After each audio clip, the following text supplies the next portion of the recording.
Sebastian, please. Sebastian, do it!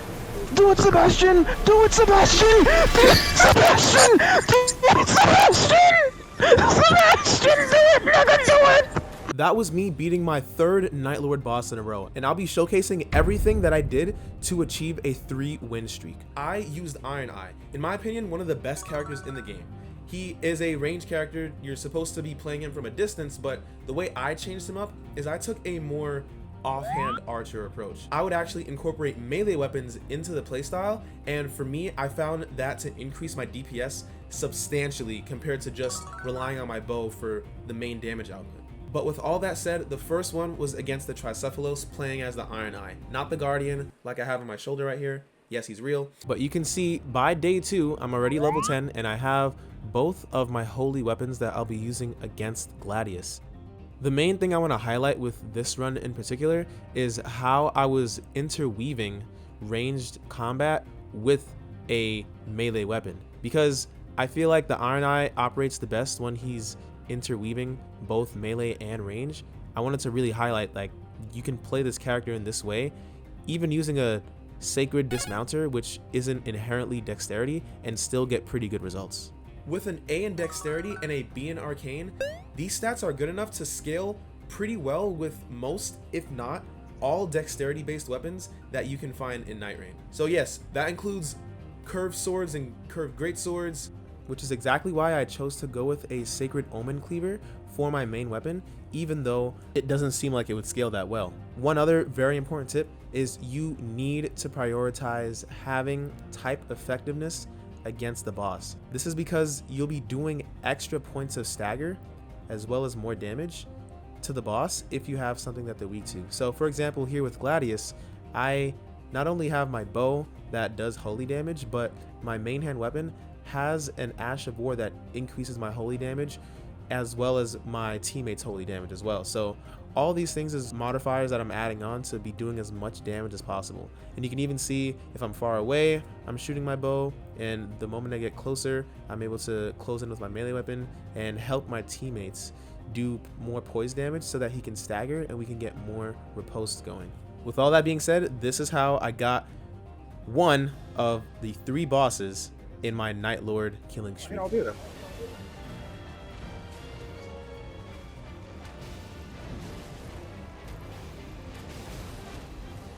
Hello. Time to use some faith. Dead, I'm dead, I'm dead. Just win, just win, just win. No! You can't. Oh, yes! Fuck. Go. Thank you. Yes. That run helped prepare me to meet probably the best teammate I've ever experienced in my life. We actually made a random IGL. It was crazy. This next showcase, I really want to highlight the importance of having good routing. I actually learned this from my random teammate, so if you're watching this, like, huge shout outs to you, bro. You were fire to play with. Like, please add me back because we gotta run it again. I saw that my teammate was hitting up a lot of the smaller locations instead of going for a lot of the formidable foes. For example, I would usually try to target at least 2 formidable foes, but in this run, we only went for 1. But because we weren't taking so long on just 1 person, we were able to take down, say for example, 3 medium people, and those 3 medium people totaled more runes than defeating the 1 formidable guy. So that ideology, that thought process, I'm like, since I took that, I've been getting a lot more levels per run, and I've been consistently getting like past level 11, 12. For all my runs, I try to target at least 2 America churches, and if you don't know what these look like, it's the small church icon that's on the map, but this is going to give you another charge for your Estus Flask. And if you want to learn more about that, you can watch my tips and tricks video right here on the screen after this win. But I usually try to target these, and I saw that my teammate was literally just gunning it for these the moment the game started. Usually I would try to kill off some smaller enemies, but no, literally just gun for these 2, at least 2. Because you get extra Estus charge after you beat the day 1 and day 2 bosses, so you're gonna end up with 7 to 6 depending on how much churches you get. So at least 2, it's gonna give you more survivability. But I really want to like highlight how fast we're moving. We're moving so fast from like location to location. It's like you get one thing done, okay, boom, now I'm gonna go do this other thing, and then like when you kill that boss, okay, boom, now we're done with that. I loot up quickly, don't take too much time looting. If you've played a battle royale before, you should know what I'm talking about, but like don't take too long to loot because you gotta spend all the time you can really maximizing fighting bosses and getting levels, as well as doing special secret locations so that you can get higher tier loot. A perfect example of this is when I went to the mine so I could upgrade my weapon, and then No, this there's always a cave. Giant bubbles. I don't care what we gotta do that. What is that? What the fuck is going on? Well, What do you mean giant bubbles are forming? Huh? We gotta get out the cave and do the objective. I'm not trying to have another fucking bullshit. Oh, Kobe, I'm in an ISO. What happened? I'm in an ISO. I'm in an ISO. With what? With what? Fucking auger? Is this the last boss? Okay. Oh yeah, you're at the objective. Are you in the tunnel? What Yeah, happened? my teammate's with me. No, I'm missing on the day. What did you say? So yeah, I just wanted to highlight with this, apart from the sus comments, is that even though I got warped and I literally had no idea what was happening, this is the first time this event has ever happened to me. I was like still relaying comms and my teammate let me know where he was and that this was an event. So I was like, okay, kill this and I'm probably gonna get some type of reward. So like just still relaying comms, like no matter what's happening to you on screen, letting people know, because me letting my teammate know is why he came and he was able to help us kill this guy so we could get the souls from him. Get closer. Oh, he has to get closer. Oh, yeah, you're done.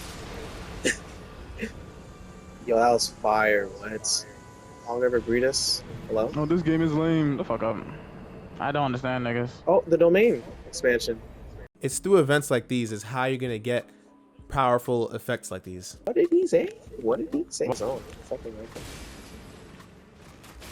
He's played these games before. Oh, word. He's going for the important shit, that's why. Hey, smart.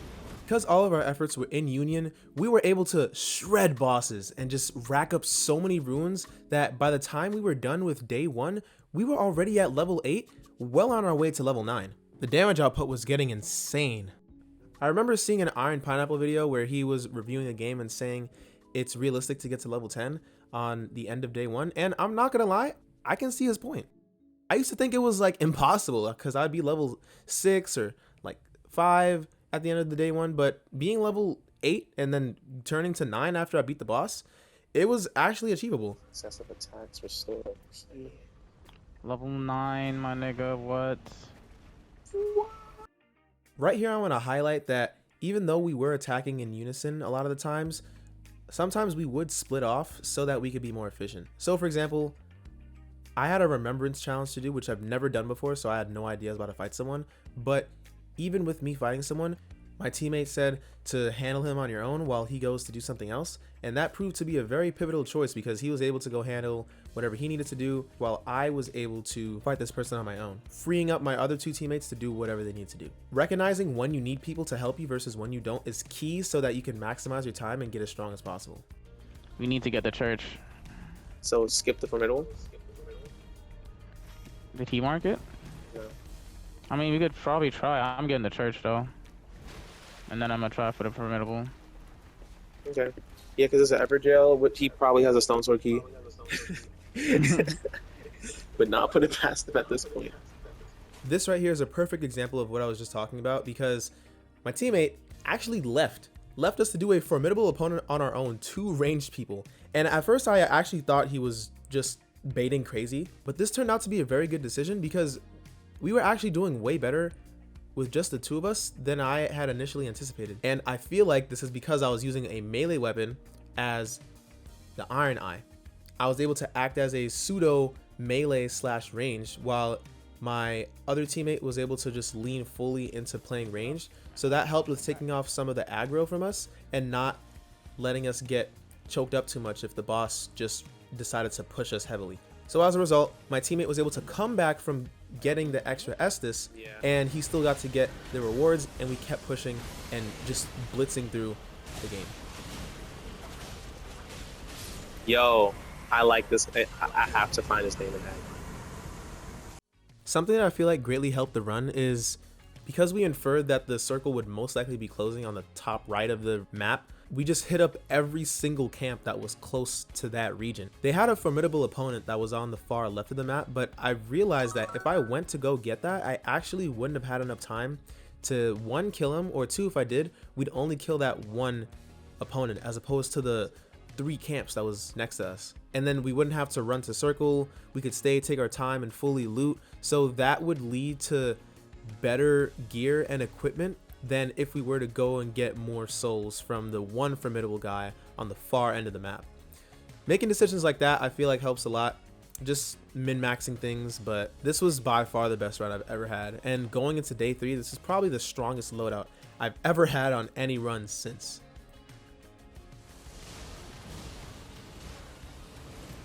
Oh, it's over for me.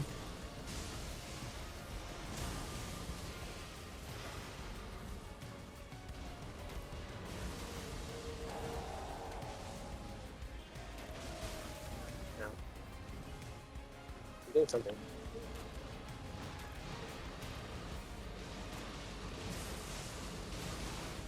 Oh my gosh. Yo, this is the best run I've ever had. Literally. Level 13 by Noster, Wisdom of Night. The strategy for this one, I mainly wanted to help the other Iron Eye, but I realized that I couldn't leave the Revenant alone, so I opted to just help her out, being that, again, I had a melee weapon, so I was able to do something like that and not have 2 ranged people fighting a melee guy. So while I was taking chip shots, I noticed that the other Iron Eye was actually doing fantastic on his own. At this point, low-key, he's been hard carrying us, and he was just a random guy I've never met before. So I figured, I'm like, hey, whenever I have the opportunity to take pot shots at the Moth, I will. But other than that, I'm going to be helping the Revenant take out the Scorpion and just do even more damage in general. Because you can see, he took 9,000 damage in like just a couple of seconds. Hasn't even been a full minute yet. The Iron Eye even got a riposte on the Moth by himself. Like, bro, he was tweaking. He was putting in OT. He was going overtime. Dropping a warming stone. Oh, he did a riposte. Yo, this nigga is insane! Yo! How you do a riposte on a flying nigga? How'd you do that? Yo, this nigga's crazy. And yeah, from here on out, the strategy was let the other Iron Eye hard carry, and we're just going to help him fulfill his dream, because he just knew the method. This might be Fextra Life's or Ouroboros ult, because he was playing phenomenally. Oh, he staggered. Yeah, I know.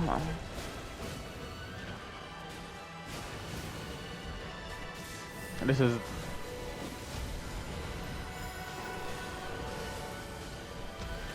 We drink all our crimson. I have one more. And we go for the final kill. I have 3 heals left. Yeah, because our teammates been carrying.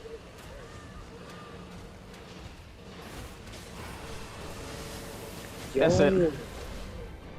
This is crazy. This is fucking crazy. The way we did this is This is crazy. Yo, this nigga is crazy. insane. Yo, who are you? This must be Yo, Ouroboros. this nigga's crazy. Yo, can we add you, bro? Please, if you can hear me, bro. Please, bro. Please, it makes sense. His name is Spard. Gotta be Oro. Count the stars. Ouroboros. This run now was for the Augur, so I'll keep this a lot shorter since you saw my main strategies from the last run. But yeah, a lot of this was running around the map to try and find the elemental damage type that the boss would be weak to. In this case, it was lightning, which we actually had no lightning spawns on the map. So we just tried to complete literally as many bosses as we could to compensate for the fact that we didn't have the elemental effectiveness on the boss. And by the day 1, again, we got to level 9 just because of the routing and how efficient we were when we were looting. I've seen a lot of people complain and say that the game is hard, or like it's like hard to level up, or like they keep dying, or they keep whatever. One, I hope you're open-minded to 1, watching the gameplay, and then 2, just admitting that you're not as good as you might think, and you just have to learn attack patterns, what's useful and what's not, because these are the things that I had to learn before I felt my runs actually getting any sort of consistency with getting to day 3. One important thing about this run though is the routing that I did, because we went to the Frost Shifting Earth event, and once we went there, Circle was about to close. But even though Circle was about to close, we figured that we would have enough time to do a mini boss that was on the field before the Circle got to fully close. And because we pushed into Storm to fight the boss. Being that he was already below half health, we were able to kill him and then still go into circle, maximizing the amount of runes that we got. So that was a pretty important decision that I made, because that allowed me to buy more items in the day 3 shop. So this was my first time fighting the Augur, and let me tell you, I think this was one of the most fun experiences I've ever had in a FromSoft game, because of how different and unique this boss was. It reminded me a lot of those like really strange ones, like the Augur Vibridus, she's so chopped, or like the Elden Beast, except for me at least it wasn't as annoying as fighting those two. Maybe, and I say heavy maybe, that it was because I was the Iron Eye, I was able to hit him no matter where he was. So if he was flying up in the air, you know, just shoot him down, 2 birds, 1 stone type of thing. But like between him just doing some weird hand stuff, like it's Ocarina of Time, or him literally dropping a nuke that bombed the whole stage. Drop something in the air. That should probably be destroyed. Oh no. Hit it. Oh. I think this was the most fun I've had on Elden Ring since. From the routing to the execution to fighting this boss, this was the culmination. And the biggest tip, never doubt Sebastian, baby. Sebastian was the hard carry. If no one got me, guess who got me? Oh. Oh, that was you. Oh, W. Sebastian, please. Sebastian, do it. Do it, Sebastian. Do it, Sebastian. Do it, Sebastian. Do it, Sebastian. Sebastian, do it. Nigga, do it. Sebastian.